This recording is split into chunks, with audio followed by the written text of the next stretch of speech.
Welcome back to your Heat latest on FanArc. I'm Sam Shapiro. If you haven't checked out the action on Underdog Fantasy yet, stop what you're doing right now. You can actually use this QR code right up here. Download the app today and get picking away. Now, if you use our promo code BasketballFan, you could score $75 in bonus entries when you play your first $5. It's definitely made following the NBA action for me a lot more exciting this year. That's why I'm recommending it over here to you guys on the channel, why you should get in on all the action. So thank you to Underdog Fantasy for sponsoring today's video.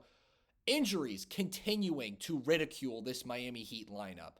We've seen a number of players get sidelined for, more than one game over the course of this season.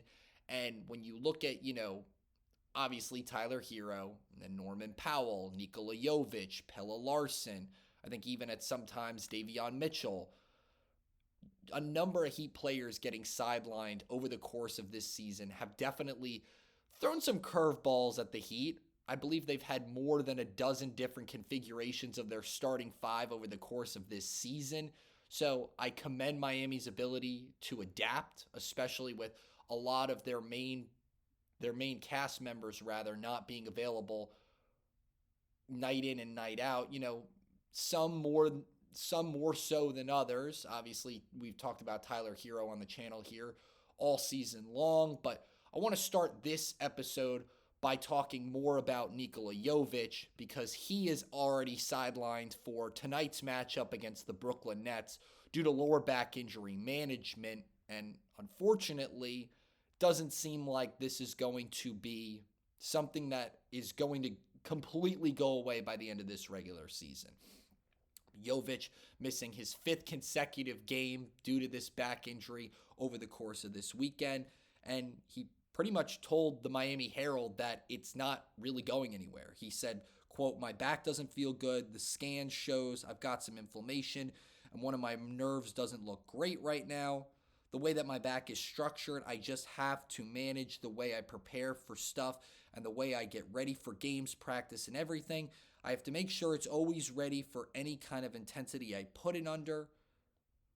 He also said that my discs are great, and I think that's the most important thing. As the doctor said before, my bones were not strong enough for the load I had. And granted, 6'10 dude, over 200 pounds.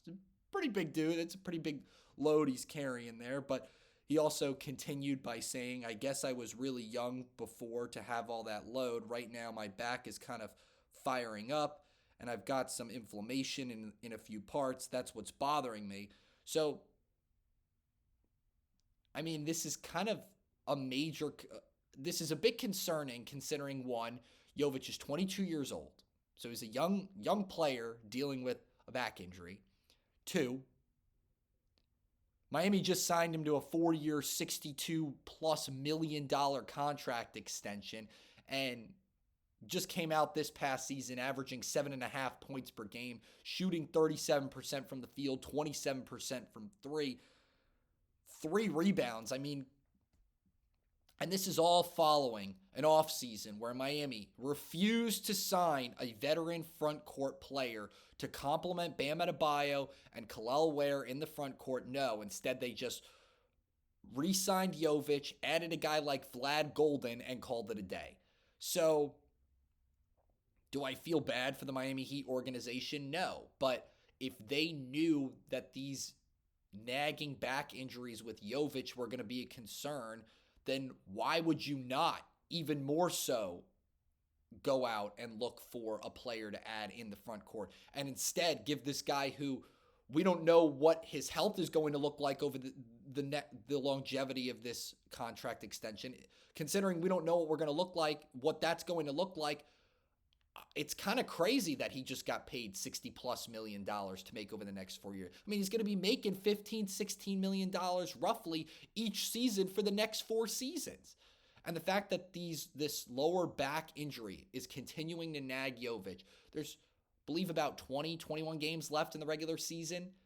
Now Jovic is going to have to sit this easy one out against Brooklyn where he could at least have an opportunity to show that he can be a piece in the rotation for this Miami squad. I mean, it's just coming at a disappointing time. I mean, thankfully, the team doesn't, with him on or off the court, it doesn't necessarily make a major difference when you kind of look at some of the advanced splits, at least with Jovic on the court.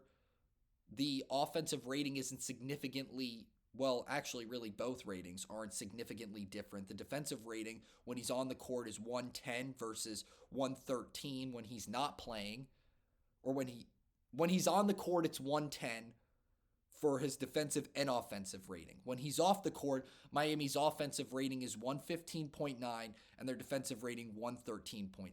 So a little bit of a slight difference. I mean, it's definitely showing Miami is playing, in terms of those advanced split ratings, slightly better when Jovic isn't on the court compared to when he is. But ultimately, this is just concerning that, one, he hasn't been able to take the floor on a consistent basis, and two, when he has been playing, the play has been poor. So to see this injury, or to see injuries rather, continue to keep Jovic out of the lineup entirely for this Miami team, I mean, it's just annoying. He's had arguably a terrible, well, not arguably, he's had a horrible season this year just because of what he's had to go through, the type of efficiency we've seen out of him. I mean, the hope was he was going to be a focal point in Miami's rotation this year because of the amount of money he was getting, because of his age, because of the investment in his development from the organization. But because these back injuries tend to seem like a lingering thing, and it also seems like Miami either didn't know about it or kind of just tuned it out, has only made this situation even more difficult. Drop in the comments what you're hoping to see out of Jovic over the course of the rest of this regular season and what your hope is kind of for him moving forward, because I'm hoping that at least in the time that he's under this contract extension, he can figure out how to become that player Miami wants him to be, because the player we're seeing right now is definitely not going to get out of Miami on a solo trade. Miami's probably going to have to include a draft asset or another player in addition to him if they're going to want to get him out of the 305, assuming that he is not ever going to become the player that Miami wants him to be. But we'll kind of just have to wait and see how that all shapes up, and hopefully Jovic can kind of fall into the player or become sort of the player that many Heat fans were hoping he was going to be towards the end of this regular season before next year kicks off, because it's definitely going to make things a little bit more spicy for this Miami Heat team. In a bad way if he doesn't end up developing, but in a good way if he does. He's still got a little bit of time. Anyway, before we talk about another nagging injury that is, I feel like, bogging down this Miami Heat team, I'm going to talk about, or rather I'm going to give a shout out to the sponsor of today's video over at Underdog Fantasy. Fast breaks, buzzer beaters, and block parties are back, and Underdog is the best place to get in on all the action. Playing on Underdog is easy. Just pick whether your favorite players will go higher or lower on stats like points, rebounds, steals, and more. Get your picks right, you can win up to 5,000 times your cash. Now this week on Underdog, I'm looking at the matchup with the Detroit Pistons taking on the Cleveland Cavaliers tonight. I'm selecting James Harden for higher than 25.5 points and Cade Cunningham for higher than 25.5 points. Download the app today and use promo code BASKETBALLFAN to score $75 in bonus entries when you play your first $5. Again, that's promo code BASKETBALLFAN. It's all on Underdog. Make picks, win money. Must be 18 plus. 19 plus in Alabama, Nebraska. 19 plus in Colorado for some games. 21 plus in Arizona, Massachusetts, and Virginia. And present in a state where Underdog Fantasy operates. Terms apply. See assets.underdogfantasy.com/play and get terms DFSTML for details. Offer not valid in Maryland, Michigan, New Jersey, New York, Ohio, and Pennsylvania. Concerned with your play? Call 1-800-GAMBLER or visit www.ncpgambling.org. In New York, call the 24/7 helpline at 1-878 or text HOMI 467-369. Norman Powell is another player with Miami who has been dealing with some injuries here and there over the course of the season. It hasn't, I would say, bogged him down quite as much as Hero or even Jovic in some scenarios. But following Thursday night's game against the 76ers, Powell suffered a grade 1 groin strain. Looks like he will not be suiting up against the Brooklyn Nets tonight as well, which is a little bit unfortunate, but did see that at least with Powell out, well, I did see that Hero is still expected to play, although Powell is out. And the reason I'm phrasing it like that is we talked about all season long how this Miami Heat team might just be better off with either Tyler Hero or Norman Powell, and we might not ever see them play the most efficient brand of basketball. We believe they can play with both Powell and Hero on the floor because of how similar the two's games are from one another. So it's actually interesting because when you think about it like this, Powell was out this weekend against the Rockets. Miami goes ahead and wins that game. I believe the last time Miami beat a team, a winning team, was back at the end of January when they beat the Phoenix Suns, and that was, again, when Hero and Powell both weren't on the floor for this Miami team. So definitely kind of raises the question, I think, is the best brand of basketball this Heat team can play with only Norman Powell on the roster or with only Tyler Hero? Because definitely seems like it's not possible with both of these guys in their roster for this Miami Heat team to play the best brand of basketball they're capable of playing. Obviously, we have seen inklings over the course of this season with Hero coming off the bench and Powell being in the starting lineup, how Miami can score 120, 30, 35 plus points in some of those scenarios. But, I mean, having Powell out of this game against Brooklyn could give Tyler Hero a prime opportunity to shine and really have an insane game this season. I mean, the Brooklyn Nets, I would say, are hot, stinky doo-doo garbage. But I think Tyler Hero hasn't really gotten an opportunity or a game this year where he's been able to just go out and shoot the lights out of the stadium. In this case, the Barclays Center. So I definitely think, while it's kind of unfortunate to see Powell out of the lineup tonight, I think it will give Hero the opportunity to play a little bit more freely and kind of give him the keys to the Ferrari being the Miami Heat offense. But, drop in the comments what you think. Maybe I'm being delusional. Maybe this is just a way, this is kind of detrimental because it's taking away time for Powell and Hero to have chemistry while sharing the floor with one another or in the rotation. But drop in the comments what you guys think and how you guys kind of all feel about this, because I think it's a pretty interesting.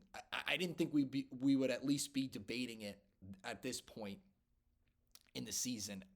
I figured both players would have kind of found a way to gel in some way, shape, or form with one another at this point in time, but I don't know if we're ever going to see that. So we'll just kind of have to wait and see.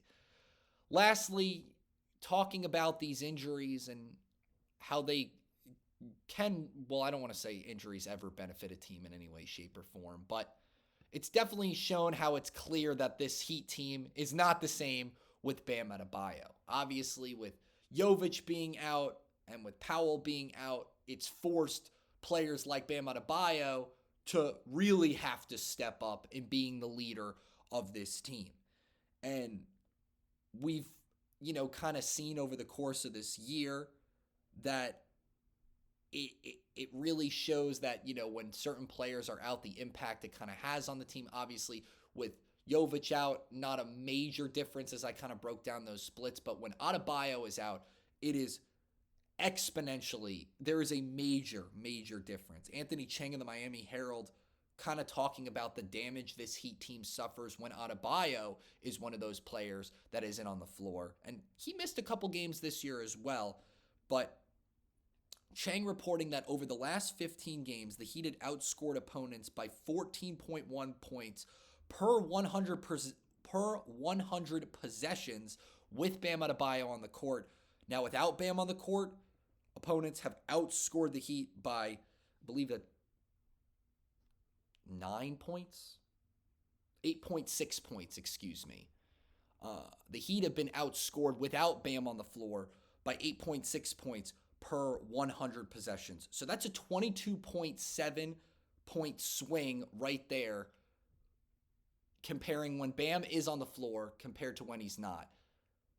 Again, opponents outscoring the Heat by 8.6 points per 100 possessions when Adebayo isn't on the floor, versus when Bam is there, Miami is outscoring their opponents by 14.1 points per 100 possessions. That's a crazy difference.